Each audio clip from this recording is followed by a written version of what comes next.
पता रहे ना किसी का हमें, यही कह। A few moments later. Hello guys, welcome back to my channel blog news.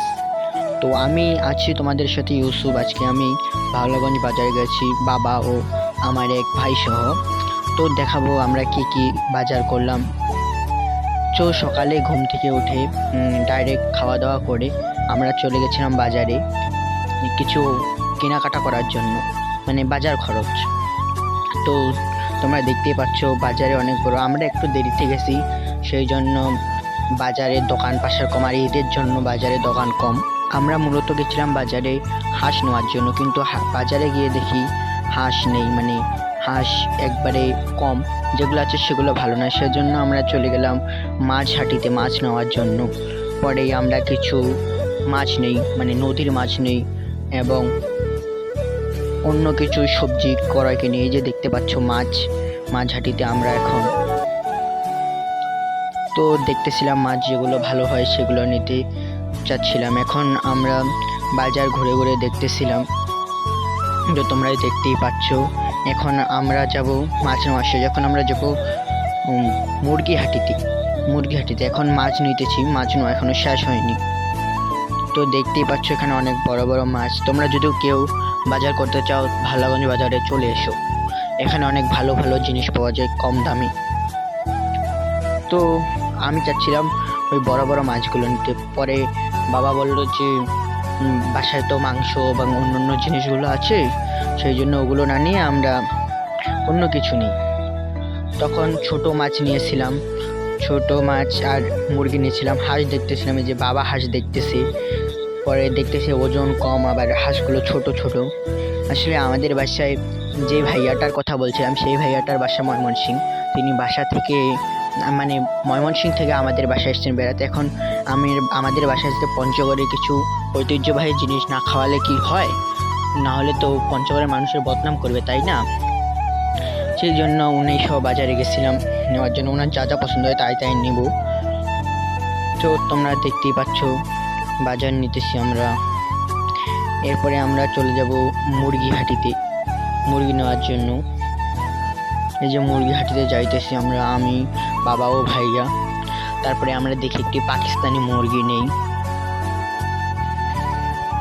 এই তো দেখতেছ দোকানে যাইতেছি আমরা। দোকানে যাওয়ার পরে আমি দেখতেছিলাম কোন মুরগিটি নিলে ভালো হয়, যেহেতু আমাদের মেহমান এসেছে বলে কথা, তাকে ভালো করে না খাওয়ালে কি হয়? নাহলে তো পঞ্চগড়ের মানুষের বদনাম করে। পঞ্চগড়ের মানুষের তো মন বড়, তারা অতিথি পরায়ণ। তো অতিথিকে যদি ভালো করে সম্মান না করে তাহলে কি হয়? সেই জন্য আমি দেখতেছিলাম। পরে আবার উনি মাপ দিতেছিল, পরে একটি ছোটো মুরগি দিয়েছি। ছোটো মুরগিটি না নিয়ে আমরা একটি বড় মুরগি নিই, সেটা কম ওজন, সেই জন্য একটি বড় মুরগি নেই। তারপর মুরগি নেওয়া হতেছে। এখন এই যে মুরগি বের করতেছে, তোমরা দেখতেই পাচ্ছ যে মুরগিটি মাপ দেওয়া হইতেছে। এই যে বাবা এখানে দাঁড়ায় আছে, বাবা ভাইয়া দাঁড়ায় আছে তারা। এই যে দেখতে পাচ্ছ বাবা বলতেছে যে এই পাশে বড় মুরগিটা দেন, ছোট মুরগিটা নেব না। তারপরে আমরা কি করি, বড় মুরগি নিয়ে একটি। তোমরা একটু পরে মুরগিটিকে দেখতে পারবা ভালো করে। মানে বড় মুরগি বলা চলে না, 1 কেজি ওজনের আর কি, তেমন একটা বড় না। তো মুরগি নেওয়া শেষ, এখন আমরা চলে যাইতেছি অন্য কিছু নেওয়ার জন্য, সবজি নেব। এটা দেখতে পাচ্ছ টমেটো নিয়েছি, পেঁয়াজ নিয়েছি।